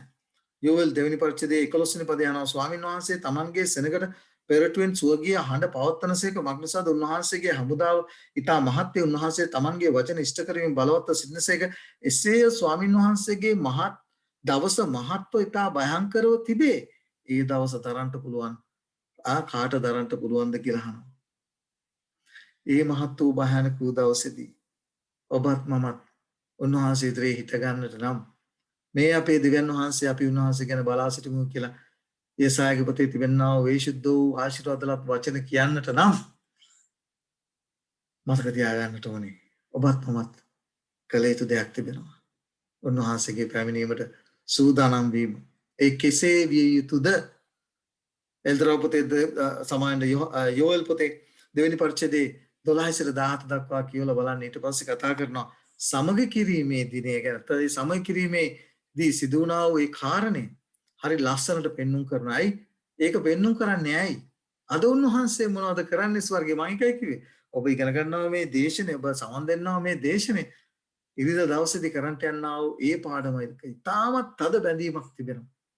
ඉතාමත් තද බැඳීමක් තියෙනවා. මොකද ඒකට හේතුව මේ යෝෙල්ගේ පොතේ කතා කරන්නා වූ ඒ සමය කිරීමේ දෙවෙනි පරිච්ඡේද 12-17 දක්වා කියවලා බලන්න. කොයි විදිහටද උන්වහන්සේ වෙත රෙන්න ඕනේ කියන කාරණේ. උන්වහන්සේ වෙතට මොකද ඒ සමය කිරීමේ දවසේදී ඒ මනුෂ්‍යයන් තුළ සිදු වුණා වූ ඒ මහත් වූ වෙනස, මහත් වූ ඒ පසුතැවීමේ කාර්ය දැන් ඔබත් මමත් කළ යුතුව තිබෙනවා. එදා සමය කිරීමේ මංගල්‍යයේදී ඊශ්‍රායල් සෙනගව කැඳවුවා. ඒ කාරණයට පැහැදිලිවම බලන්න එතන මොකද්ද කියන්නේ කියලා යෝෙල්ගේ පොතේ දෙවෙනි පරිච්ඡේදයේ 12-17 දක්වා එසේ එහෙත් දැන්වත් නුඹලාගේ මුළු සිතින්ද විනාඩියක් දෙන්නම එතන මුළු සිතින්ද निराහාරව සිටීමෙන්ද ඇදීමෙන්ද වැළපීමෙන්ද මා වෙතට හැරියෙන්නේ නැහැ ස්වාමින් වහන්සේ කියනසේක. එසේ නුඹලාගේ වස්ත්‍ර නො නුඹලාගේ සිත් තිරාගෙන මම එකයි කිව්වේ. ඒ මහත් වූ උන්වහන්සේගේ භයානක වූ උන්වහන්සේගේ පැමිණීමේ දවසේදී ඔබත් මමත් සිත ගන්නට නම් අද සිතම අද සිතම ඒ දවසට සූදානම් වෙන්න ඕන. මොකද එදා පරණ ගිවිසුමේ සමය කිරීමේ සේවයම අද දවසේ උන්වහන්සේ ස්වර්ගයේ කරමින් සිටින බව සුදු පාවුල් තුමා පැහැදිලිව හේබ්‍රේ පොතේ ලියා තිබෙනවා. ඒ නිසා උන්වහන්සේ සේවයේ ස්වර්ගයේ කරන අතර ඔබට තිබෙනවා යමක් කරන්නට. මේ දේ තමයි ඔබට යෝෙල්ගේ පොතේ අපිට හම්බෙන්නේ. ඊට පස්සේ කියනවා නුඹේ දේව් ස්වාමීන් වහන්සේ වෙතට හැරෙන්න. හැරිලා එන්න ඕන. යූ ටර්න් එකක් ගහන්න ඕන. හැරිලා එන්නට ඕනේ. මග්නසාද උන්වහන්සේ දයාවන්ත වූ අනුකම්පාවෙන් පූර්ණ වූ විශ්ලිවන්ත වූ ඊතා කරුණාවන්ත වූ කෙනෙක්. උන්වහන්සේ විපත්තිය ගැන තැවෙනසේක අවස්ථාව ඔබට දී තිබෙනවා. විපත්තිය ගැන තැවිලා විපත්තිය දෙස බලලා ඇගෙන් ඉවත් වෙන්නට ඔබට අවස්ථාව උදා කර දී තිබෙනවා. ඊට පස්සේ එල්දරෝ පොතේ 12 වෙනි පරිච්ඡේදයේ 17 වෙනි අගේ වංශයේ දෙවියන් වහන්සේගේ පවුලේ කෙනෙක් වෙන්න ඔබ කැඳවනවා. ඉතිරි සෙනගේ කොටස්කරුවෙක් වෙන්න ඔබ කැඳවනවා. 17 වෙනි පදේ කියන සමහර විට උන්වහන්සේ හරි ඇවිත් නුඹලා ඇවිත් හැවි නුඹලාගේ දේව ස්වාමීන් වහන්සේට ඔප්පු කිරීමට ආහාර පූජාවක්ද පාන පූජාවක්ද අඩංගු ආශිර්වාදයක් දීලා යනවා. අද්දෝයි දන්නේ කවුද? උන්වහන්සේ ඔබටත් මටත් මේ කරුණාවේ කාලේ ඔබටත් මට දී තිබෙනවා. ඒ දවසට සූදානම් වෙන පිණිස බලන්න. ඊට පස්සේ කියනවා කාරණේ සියෝන්හි හොරණෑව පිඹල සුද්ධ වූ ආසස් උපවාසයක්ද රැස්වීමක්ද ප්‍රසිද්ධ කරන්න. සෙනග රැස් කරන්න, ශුද්ධ වූ සභාවක් පවත්වන්න. ඔබට පේනවා සෙනගට දී තිබෙනා වූ වගකීම, පූජකයන්ට දුන්නා වූ වගකීම. ඔබ ඉදිරියේ මම මේ මහත් වූ සමය කිරීමේ දවසේදී මොකද අවුරුද්දට එකපාරක් සිදු වුණා වූ කාරණය පරණ ගිවිසුමේ දැන් උන්වහන්සේ දිනපතා ස්වර්ගීය අතිශුද්ධ ස්ථානයේ දැන් කරන්නා වූ සේවයේදී ඒක අපි මේ දේ දිනපතා සිදු වී ඉති. එදා ඒ පරණ ගිවිසුමේ ඊශ්‍රායල් සෙනගට වගකීම් දුන්නා. පූජකයන්ට වගකීම් දුන්නා. ඔබ ඉදිරියේ මම සාරාංශයක් ඇරෙන්න මේ බයිබල් පාඩේ සඳහන් කරන්නා වූ කාරණා ටික ඔබ ඉදිරියේ තබනවා. මේ සමය කිරීමේ දිනේ ප්‍රකාශපත් කරන්නට ඔවුන්ට වගකීමක් දුන්නා. අද උන්වහන්සේ අපිට එල්දරව් පොතේ සඳහන් කරන්නා වූ දේදූතයන් තුන්දෙනාගේ පණිවිඩයේදී පළවෙනි පණිවිඩයේදී වෙනවා උන්වහන්සේගේ විනිශ්චය පැමිණුනේ. උන්වහන්සේ මේ සමය කිරීමේ සේවය ආරම්භ කළ බව ලෝට කෑ ගහලා කියන්නට උන්වහන්සේ ඔබටත් මටත් වගකීමක් දී තිබෙනවා. ඒ දේ ප්‍රකාශ කරන්නට. ඒ විතරක් නෙමෙයි නිරාහාරව සිටීම. නිරාහාරය ගැන අපි සබත් පාඩමේ ඉගෙන ගත්තා. මොකද්ද නිරාහාරය කියන කාරණේ? තම පව් ගැන පසුතැවෙමින්, වැළපෙමින්, පශ්චාත්තාප වීමේ නැත්නම් පාපේ අත්හැර උන්වහන්සේව පැළඳගෙන උන්වහන්සේව අනුගමනය කිරීමේ උන්වහන්සේගේ සැබෑ අනුගාමිකයෙක් වීමේ ඒ කාර්යය කරන්නට උන්වහන්සේ බවත් මාවත් කැඳවනවා. අපේ වස්ත්‍ර නොව හිත් ඉරාගෙන යසායා 58 පරිච්ඡේදය කතා කරනවා. ඒ විතරක් නෙමෙයි සෑම පුද්ගලයෙක්ම සෑම ක්‍රිස්ති කිදුණෙක්ම උන්වහන්සේ දැන් ස්වර්ගයේ කරන්නා වූ උත්තම පූජකයාගේ සේවයට යොමු විය යුතු බව උන්වහන්සේ කරන්නා වූ උත්තම පූජක මෙහෙට යොමු විය යුතු බව පැහැදිලිව උන්වහන්සේ ඒ සුදු කැඳවීම ඔබට මගෙන් ඉල්ලා සිටිනවා. පූජකවරුන්ට දී තිබෙන වගකීම ඒ අය Tamanගේ වැරදි ගැන හඬමින් වැළපෙමින් සෙනගව ඒ උන්වහන්සේ දැන් ස්වර්ගයේ කරන්නා වූ සේවයට සූදානම් කිරීම ඒ අයට බාර දී තිබෙනවා. දායබර සහෝදර සහෝදරිය ගුරුවරුන් හැටියට දේවගතිවරුන් හැටියට දේව දාසයන් හැටියට ඔබ ඒ සේවයද කරන්නේ නැත්නම් වෙනත් දෙයක්ද කරන්නේ කියන කාරණේ ඔබට අද දවසේදී ඔබෙන් මම මගෙන් අහන්නට ඕන ප්‍රශ්නයක්. බලන්න මේ කාරණාතික විස්තරාත්මකව ඉදිරියේ තබා තිබෙනවා. ඒ සමය කිරීමේ දවසේදී උත්තම පූජකයා සුද්ධ ස්ථානයේ පවිත්‍ර කරමින් සිටිනා වූ අතරේදී ඔබට එල්දරව් දානියල් 8 වෙනි පරිච්ඡේදය 14 වෙනි පදේ කියවලා බලන්න. මේ ස්වර්ග රාදාවල් 2300ක් පසුන තුල එකල සුද්ධ ස්ථානයේ පවිත්‍ර කරනු ලබන්නේ මේ කාරණේ අපි ඒ දානියල් පොතේ ලියා තිබෙනා අනාගත වර්ගයට අනුව කාලය ගණනය කරන්නට දානියල්ට එල්දරව් කරනු ලැබුවා. ඒ කාලය ගණනය කිරීමේදී ඒක සම්පූර්ණ වෙනවා 1844 දී. ඒ අනාගත වාක්‍යයේ සවිස්තරාත්මකවම දේශනයක් මාර්ගයෙන් සාක්ෂි සහිතව ඒ දිනවක්වානු නැතුව දානියල් පොතේ කතා කරන්නා වූ ඒ සුද්ධ වූ අනාගත වාක්‍ය දීර්ඝතම අනාගත වාක්‍ය කාල වකවානු නැතුව ඒ පැහැදිලිව දානියල් පොතේ එල්දරව් කර දී තිබෙනවා. සතිය 70 ඊට පස්සේ කොයි විදිහටද ගණන් කරන්න ඕනේ කියන කාරණේ සියල්ල එල්දරව් කර තිබෙනවා. ඒ අනුව අපිට හම්බ වෙනවා 1844 දක්වා තිබෙනා වූ මේ රාදාවල් 2300 අනාගත වාක්‍ය තුල උන්වහන්සේ ඒ ශුද්ධ ස්ථාන පවිත්‍ර කිරීමේ කාර්ය ස්වර්ගීය ශුද්ධ ස්ථානයේ පවිත්‍ර කිරීමේ කාර්ය ආරම්භණු ලැබූ බව අපි පැහැදිලිව අනාගත වාක්‍යයට අනුව ඉගෙනගෙන තිබෙනවා. ඒ නිසා ඔබ දන්නවා මේ කාර්ය බලවත් ලෙස ප්‍රකාශ කරන්න එල්දරව් 14 වෙනි පරිච්ඡේදයේ 6 වෙනි පදයේ ඔබටත් මටත් වගකීමක් බාර දී තිබෙනවා. එනම් විනිශ්චය ආරම්භ වෙලා තිබෙනවා. සමග කිරීමේ මෙහෙය ආරම්භ වෙලා තිබෙනවා. ඒ මෙහෙයට පෞල්තුම සුද්ධ පෞල්තුම පැහැදිලිව කතා කරනවා මේ මෙහෙය ගැන. එතකොට මේ මෙහෙ ආරම්භ වෙලා තිබෙන බව මිනිස්යන්ට උගන්වන්නට මිනිස්යන්ව දැනුවත් කරන්නට ඔබවත් මාවත් කැඳවලා තිබෙනවා. මතක තියාගන්න. ඒ ඊශ්‍රායල් සෙනග ඒ මෙහෙදී ඒ උත්සවයේදී ඒ මංගල්‍යයේදී රැස්විය යුතු බව ඒ මණ්ඩපය වටා රැස් වෙලා තමන්ගේ පව් කියා දෙමින් ඒ උතුම් පූජකයාගේ සේවයට සම්බන්ධ විය යුතු බව තමන්ව සෝදිසි කරගනිමින් සම්බන්ධ විය යුතු බව පැහැදිලි කර දී තිබෙනවා. මතක තියාගන්න. ක්‍රිස්තුස් වහන්සේව පැළඳ ගැනීමේ අවශ්‍යතාවය හේබ්‍ර පොතේ 12 වෙනි පරිච්ඡේදයේ පැහැදිලිව කතා කරනවා. මොකද උන්වහන්සේ දැන් ස්වර්ගයේ කරන්නා වූ සේවයේදී උන්වහන්සේව අපි මෙහි පොළොවේ සිට ක්‍රිස්තුස් වහන්සේව පැළඳ ගැනීමේ අවශ්‍යතාවය හේබ්‍ර පොතේ පැහැදිලිව කතා කරනවා. දයාබර සහෝදර සහෝදරයන් මේ කාරණා අපි පැහැදිලිව තේරුම් ගත යුතුමයි. දැන් ඔබ දන්නවා ඒ මංගල්‍යයේදී මොකද වුනේ? සභාව නිරාහාරව සිටියා. ඒ උත්තම පූජකයා කළා වූ සේවයට ඒ සෙනඟ සම්බන්ධ වුණා. මතක තියාගන්න. ඒ සම්බන්ධ නොවුණා වූ අය පද රාශියක් ඔබ ඉදිරියේ තබා තිබෙනවා. සම්බන්ධ නොවුණා වූ අය ඒ සෙනඟකින් ඉවත් කරනු ලැබුවා. කපා හරිනු ලැබුවා. යේසුස් වහන්සේ පැමිණෙන විට මතක තියාගන්න. ජීවත්ව සිටිනා වූ අය ශුද්ධ වූ දෙවියන් වහන්සේව ඉදිරියේ පෙනී සිටීමට විශේෂිත සූදානමක් අවශ්‍ය වන බව අපිට දැන් වැටහෙනවා. ඔබට පුළුවන්ද ඔබට ඕන විදියට දැන් මම මේ ජීවත් වෙන රටේ ඒ රජිනව මුණ ගෑන්ට ඕන නම් එහෙම අවස්ථාවක් උරුම වුණොත් නැත්නම් ලැබුණොත් ඒකට කාලයක් තිස්සේ සූදානම් වෙන්නට ඕනේ. අඳින්ට ඇඳුම් තිබෙනවා. හැසිරිය යුතු ආකාරය ඉගෙන ගන්නට ඕනේ. ඒ රජින ඉදිරියේ සිටිය යුතු ආකාරය අපි දැන ඉගෙන ගන්නට ඕනේ. එහෙම නැතුව ගියොත් එතනින් ඉවත් කරනු ලබනවා. ඒ නිසා රජුරුන්ගේ රජ ස්වාමීරුන්ගේ ස්වාමියාණන් වන අපේ ගලුම්කාර යේසුස් ක්‍රිස්තුස් වහන්සේ තේජසින් යුක්තව රජුන්ගේ රජ හැටියට එන්නා වූ අතරේදී ඔබත් මමත් කොපමණ සූදානමක් සිදු විය යුතුද කියන කාරණේ අපි තේරුම් ගත යුතුයි. ත්‍යාවර සහෝදර සහෝදරිය උන්වහන්සේ ඔබටත් මටත් මේ ජයග්‍රාහී ජීවිතයක් ගත කරන්නට කැඳවනවා.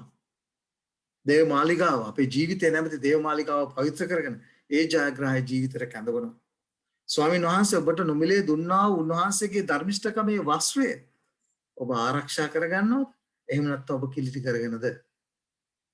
ඔබ ඔබෙන් අහන්නට ප්‍රශ්නයක්. මේක මම මගෙන් අහන්නට ප්‍රශ්නයක්. උන්වහන්සේ අපිට නොමිලේ ඒ ගැලවීමේ ක්‍රිස්තුස් වහන්සේගේ ධර්මිෂ්ඨකම නැමැති වස්ත්‍රය ඔබට මට දෙනවා. උන්වහන්සේව පිළිගන්නව අතරදී මේක නොමිලේ දෙන හින්දා මොකද වෙලා තියෙන්නේ? බොහෝ අයට කිසිම වටිනාකමක් නැති දෙයක් බවට පත් වෙලා තිබෙනවා. මේක ඉතාමත් කනගාටුදායක කාරණයක්. ඔබට මතක ඇති යෙසායාගේ පොතේ පැහැදිලිව අහනවා. යෙසායාගේ පොතේ 33 වෙනි පරිච්ඡේදයේ 17 වෙනි පදේ සියෝනි පෞකාරය බය වෙති අභක්තිකයන්ට වෙවුලම අදිස්සියෙන් පැමිණ තිබේ. නාස්ති කරන ගින්නෙන් සිටින්න පුළුවන් කාටද කියලා අහනවා. මොකද උන්වහන්සේ හේබ්‍රේ පොතේ කතා කරනවා මං නිසාද අපේ දෙවියන් වහන්සේ විනාශ කරන ගින්නක් කියලා. උන්වහන්සේගේ පැමිණීමේදී උන්වහන්සේ විනාශ කරන ගින්නක්. අධර්මිෂ්ඨයන්ට උන්වහන්සේ විනාශ කරන ගින්නක්. ගැලවෙන්නා වූ සෙනඟට උන්වහන්සේ අපේ ගැලුම්කාරයා හැටියට පිළිගන්ට මේ ගින්නෙන් විනාශ නොවෙන්න ඔබ මොකද කරන්න ඕනේ? ඔබ සූදානම් වෙන්න ඕනේ. ගීතාවලිය පොතේ 15 වෙනි පරිච්ඡේදයේ කතා කරනවා ස්වාමිනේ ඔබගේ මණ්ඩපයේ සිටින්නේ කවුද? ඔබගේ පිරිසිදු කන්දේ වසන්නේ කවුද? මම කාලය නිසා කියවන්ට යන්නේ නැහැ. උත්තරේ තිබෙනවා එතන. ඔබ තුල මා තුල මේ කාරණා සම්පූර්ණ වෙලාද කියලා. ඒ පරිච්ඡේදයේ කියවලා බලන්න ගීතාවලිය 15 වෙනි පරිච්ඡේදයේ. ඔබ තුල ඒ දේ සම්පූර්ණ වෙලා නැත්නම් මතක තියාගන්න උන්වහන්සේගේ පැමිණීමේදී අපිට හිතින්ට හැකියාවක් නැහැ. හොඳට මතක තියාගන්න. මේ කාරණා අපේ ජීවිත තුල සම්පූර්ණ නොවුනොත් උන්වහන්සේගේ පැමිණීමේදී විනාශ කරන ගින්නෙන් අපි දැවී පිලිස්සී යන්ට යනවා. අමතක කරන්න එපා. මේ ප්‍රශ්නේ මහනවා නාහුම් උන්වහන්සේගේ පැමිණීමේ දවසේදී ඉන්න පුළුවන් කාර්ද කියලා අහනවා. මලාකී අහනවා මේ ප්‍රශ්නේ. අපිට ගීතාවලිය 24 වෙනි පරිච්ඡේදයේ 3 වෙනි පදේ ප්‍රශ්නේ අහලා 4 වෙනි පදේ සිට 5 වෙනි පදේ පිළිතුර දෙනවා. පවිත්‍ර අත්ත්තාව පිරිසිදුසක් ඇත්තාව අය උන්වහන්සේගේ පැමිණීමේදී සිටින්න යන බව. අලුත් ගිවිසුමේ උන්වහන්සේ පැහැදිලිව ඒ ආශිර්වාද වාක්‍ය කියනවා සිතින් පවිත්‍රව සිටින්නෝ ආශිර්වාද ලද්දෝය මග්නසාද වූ දෙවියන් වහන්සේ දකින්නෝයි කියලා. ඒ නිසා ඔබටත් මටත් වගකීමක් තිබෙනවා. උන්වහන්සේ ඔබටත් මටත් ඒ වගකීම බාර දීලා තිබෙනවා. කුමක්ද? සිතින් පවිත්‍ර සිටීම. ඒ සඳහා උන්වහන්සේගේ ධර්මිෂ්ඨකමේ වස්තෙන් උන්වහන්සේගේ ලේ කරන කොටගෙන අපි උන්වහන්සේ පවිත්‍ර කළ උන්වහන්සේ නොමිලේ ඔබටත් මටත් දෙන්නා වූ ඒ අනුග්‍රහය කරන කොටගෙන දෙන්නා වූ ඒ ශුද්ධ වස්ත්‍රය පැළඳගෙන කිලිටි කරගන්නේ නැතුව ජීවත් වීමයි උන්වහන්සේ ඔබෙනුත් මගෙනුත් බලාපොරොත්තු බලන්න හේබ්‍රේ පොතේ මොනවද කියන්නේ කියලා. කිසිවෙක් දෙවියන් වහන්සේගේ කරුණාවෙන් පසුබට නොවන පිණිස අද මිනිසයෝ බොහෝ දෙනෙක් දෙවියන් වහන්සේගේ කරුණාව වැරදි ලෙස අයථා ලෙස පාවිච්චි කරමින් පව් කරන්ට ඒ දේ පාවිච්චි කරනවා. පසුබට නොවන ලෙසද තිත්තකමේ මුලක් හටගෙන ඉන්න නුඹලා කලබා. අද බොහෝ දෙනෙකුට මේ උන්වහන්සේගේ කරුණාව වැරදි ලෙස අනුග්‍රහය වැරදි ලෙස ඔවුන් පාවිච්චි කරන නිසා ඔවුන්ට ඒ දේ තිත්තකමේ මුලක් හටගෙන එයින් නුඹලා කලබ බොහෝ දෙනෙකු කිලුටු නොවන පිණිසද අනුග්‍රහය තිබෙන්නේ කිලුකුටු කරගන්නට නෙවෙයි අනුග්‍රහය තිබෙන්නේ මොනවා කරන්නටද ඒ කරුණාව ඔබ ඔබට දැනුමිතිකම් දෙනවා ඔබට අවවාද කරනවා ඒ කරුණාව ඔබ ලැබුවා වූ අනුග්‍රහය ඔබ ලැබුවා වූ අනුග්‍රහය සහ කරුණාව ඔබට දැනුමිතිකම් කරනවා තීතස්ගේ පොතේ කියනවා කොමක්ද අභක්තිකකමද ලෞකික තෘෂ්ණාවද එපා කරන්නට ආශිර්වාදලත් බලාපොරොත්තුව ගැන බලා සිටින්ට සිහියෙන් යුක්තව ධර්මිෂ්ඨ ලෙස භක්තිවන්ත ලෙසද ජීවත් වෙන්න ඒ කරුණාව ඒ අනුග්‍රහය ඔබට අවවාද කරනවා ඒ ගැන අද බොහෝ දෙනෙක් කතා කරන්නේ නැහැ කතා කරන්නේ මං කිව්වා වූ කාරණේ පමණයි මම ඒව නැවත නැවත කියන්න උත්සාහ කරන්නේ නැහැ මතක තියාගන්න උන්වහන්සේ සීල අධර්මිෂ්ඨකමින් අප මුදා යහපත් ක්‍රියා ගැන ජුවලිතූසනගක්කට සූත්කීය සම්පතක් කොට පවිත්‍ර කර ගන්නා පිණිස තමයි උන්වහන්සේ ඔබට මට උන්වහන්සේ ක්‍රිස්තුස් වහන්සේ දෙනු ලැබුවේ. එහෙමනම් උන්වහන්සේ අපිට ඉල්ලනවා පාපයෙන් පිරිසිදු වෙන්නට. ජයග්‍රහණය නැත්නම් මේ ජයග්‍රාහී ජීවිතේ ගත කරන්නට රහස් දෙකක් තිබෙනවා. පළවෙනි කාරණේ දේව වචනයෙන් ඔබගේ මගේ මනස පුරවා ගැනීම. දෙවෙනි කාරණය තමයි මානස සහ අපේ ශරීරය අපවිත්‍ර ඕනෑම දෙයක් ප්‍රතික්ෂේප කිරීම. පවුල්තුමා පැහැදිලි එපිසෝරුන්ට ලියනවා. උන්වහන්සේ ඇයි තමන්ව පාවලා දුන්නේ? සභාව චුද්ධව කැලලක් හෝ රැලි හෝ එබඳු යමක් නැතුව උන්වහන්සේගේ පැමිණීමේදී තේජවන්ත සභාවක් කොට තමන්ව ඔප්පු කර ගැනීම සඳහා උන්වහන්සේගේ පැමිණීමේදී තේජවන්ත සභාවක් ඇටියට උන්වහන්සේ ඉදිරියේ තමන්ව පිළිගන්වන්නට පුළුවන් වන ආකාරයට සභාව සූදානම් වෙන්න ඕනේ කියන කාරණේ. සභාව කියන්නේ ඔබත් මමත්. දේවචනේ පැහැදිලිව ගීතාවලිය පොතේ 119 පදයේ කියනවා 19 වෙනි පරිච්ඡේදයේ තමාගේ මාර්ගයේ තරුණේ කොහොමද පවිත්‍ර කරගන්නේ? ඔබගේ වචනය ප්‍රකාර පැවැත්වෙමින්. පැහැදිලිව කතා කරනවා. සත්‍යතාවයෙන් ඔවුන් පවිත්‍ර කළම ඔබගේ වචනයේ සත්‍යතාවය කියලා. ශුද්ධ ලියවිලා තමයි ඔබවත් මමත් පවිත්‍ර කරන්නේ. හේබ්‍රය පොතේ 12 වෙනි පරිච්ඡේදයේ පළවෙනි පදයේ කියනවා එපමණ එබැවින් මෙබන මහත් සාක්ෂිකාර සේනාවක අප වටව සිටින නිසා සියලු බරද පහසුවෙන් අප අසු කරන පාපයද අහක තමා. මෙන්න පවුල්තුමාගේ ඒ ගමන ඇදහිල්ලේ කතුරුවරයාද සම්පූර්ණ කරන්නාද යේසුස් වහන්සේ දෙසම බලමින් අප ඉදිරියේ තබා තිබෙන දිවීම ඉවසිල්ලෙන් දූ ඔබටත් මට දුහන්ට දිවීමක් තිබෙනවා. අමතක කරන්නට එපා. මේ දිවීම ඔබ දුහන්ට ඕන. පවුල්තුමාගේ දිවීම කෙලවර කරලා උන්වහන්සේගේ ආශිර්වාදය ඒ ධර්මිෂ්ඨකමේ උතුන්න ඔහු ලබා ගත්තා. ඒ නිසා ඔබ ගුරුවරයෙක් නම් ඔබ දේවගතිවරයෙක් නම් මේ දිවීම ගැන මිනිසයන්ට ඔබේ බැතිමතුන්ට ඔබ උගන්වන්නටම අවශ්‍යයි. අවසාන කාල පරම්පරාව කොහොමද වෙනස් වෙන්නේ? එදා පරම්පරාව සහ අද පරම්පරාව අතර තිබෙනා වෙනස මොකක්ද? මතක තියාගන්න. එදාට වැඩි ආලෝකයක් ඔබටත් මට තව දවසේදී දීලා තිබෙනවා. ආලෝකයේ වැඩි වෙන තරමට වගකීම වැඩි. ගැලවෙන්න හැකියාවක් නැහැ. ගැලවිලා යන්න හැකියාවක් නැහැ. දෙවියන් වහන්සේ ඔබටත් මටත් වැඩි යමක් එදාට වැඩි අද දවසේදී දීලා තිබෙන නිසා වගකීම වැඩි. වගකීමෙන් ඔබත් මාත් බැඳිලා ඉන්නවා. එදාට වැඩි. ඒ නිසා කරාරින්න හැකියාවක් නැහැ. ඉතිහාසයේ නොවිරු පැයකට අපි ගමන් කරන නිසා වැඩි විශ්වාසවන්ත බවක් උන්වහන්සේ ඔබට මගට බලාපොරොත්තු වෙනවා. බලන්න ලූක්ගේ පොතේ මොනවද උන්වහන්සේ කියන්නේ කියලා තමාගේ ස්වාමියාගේ කැමැත්ත දැනගත් සූදානම් නොකලා වූ ඔහුගේ කැමැත්ත ලෙස නොකලා වූ 16 බොහෝ පහර ලබන්නේය. සත්‍ය දැනගෙන ඒ තුල ජීවත් නොවුනොත් සත්‍ය දැනගෙන ඔබගේ ඒ බැතිමතුන්ට ඔබ ඉගැන්වුවේ නැත්නම් දෙවියන් වහන්සේගෙන් බොහෝ පහර ලබන්නට යනවා. නමුත් සත්‍ය නොදැන පහර ලැබෙන්න සුදුසේ කළා වූ සුවල්පයක් ලබන්නට යනවා. යමෙකුට බොහෝ දේ දෙන ලද්දේද ඔහුගෙන් බොහෝ දේ අය කරනු ලබන්නේ. යමෙකුට බොහෝ දේ බාර දෙන ලද්දේ ඔහුගෙන් වඩා ඉල්ලනු ලබන්නේ. අද අපිට බොහෝ දේ දීලා තිබෙනවා එදා පරණ ගිවිසුමේ සිටියව අයවලට වඩා. ඒ නිසා උන්වහන්සේ බොහෝ දේ අය කරන්නට යන උන්වහන්සේගේ පැමිණීමේදී අවසාන වශයෙන් එදා පරම්පරාවයි අදා පරම්පරාව අතර සමානකමකුත් තියෙනවා. ඒ මොනවද සමානකම්? එදා පරම්පරාවත් ඉගැන්වුවේ සමාදානයයි කියලා. මොනවද කරේ එදා සෙනග? දෙවියන් වහන්සේ අනුතරංගවනවා. "ඔව් මගේ සෙනඟ මුලා කෙරෙව්වා. සමාදානයේ සමාදානයේ කියලා." අද සමාදානයේ පණිවිඩ නොවේ අපිට ගෙනියන්න තිබෙන්නේ. අනුතුරු ඇඟවීමේ පණිවිඩයයි ගෙනියන්න තිබෙන්නේ. ජෙරමියාගේ පොතේ කතා කරනවා සමාදානය නැතුව තිබෙදී සමාදානයේ සමාදානයේ කියා මගේ සෙනගේ තුවාලයද දහවර සහෝදර සහෝදරය අද ලෝකයේ සමාදානයක් නැහැ. අද ලෝකයේ සම්පූර්ණ වියුල් ජාලයක් බවට පත් වෙද ඒ නිසා අනුතුරු ඇඟවීමේ පණිවිඩයයි අද දවසේදී ගෙනියන්න හේතුව තිබෙන්නේ. මනුෂ්‍යයන්ව අවදි කිරීමේ පණිවිඩයයි අද දවසේදී ගෙනියන්න එලියාගේ පණිවිඩයයි අද දවසේදී ගෙනියන්න ඔබටත් මටත් බාර දීලා තිබෙන්නේ. මතක තියාගන්න. පැහැදිලිව 2 පේත්‍රස් කතා කරනවා මොකද්ද? මේ සියල්ල මෙසේ නාස්ති වෙන්න තිබෙන බැවින් නුඹලා දෙවියන් වහන්සේගේ පැමිණීම බලා සිටීමෙන්ද ඒ ගැන උනන්දුව ක්‍රියා කිරීමද සියලු ආකාර ශුද්ධ වූ හැසිරීමෙන් භක්තිවන්තකමෙත් කොයි ආකාර අයවල්ව සිටින්න ඕනෑද? මෙන්න මේ දේ තමයි උන්වහන්සේ බිරත් මගට බලාපොරොත්තු වෙන්නේ.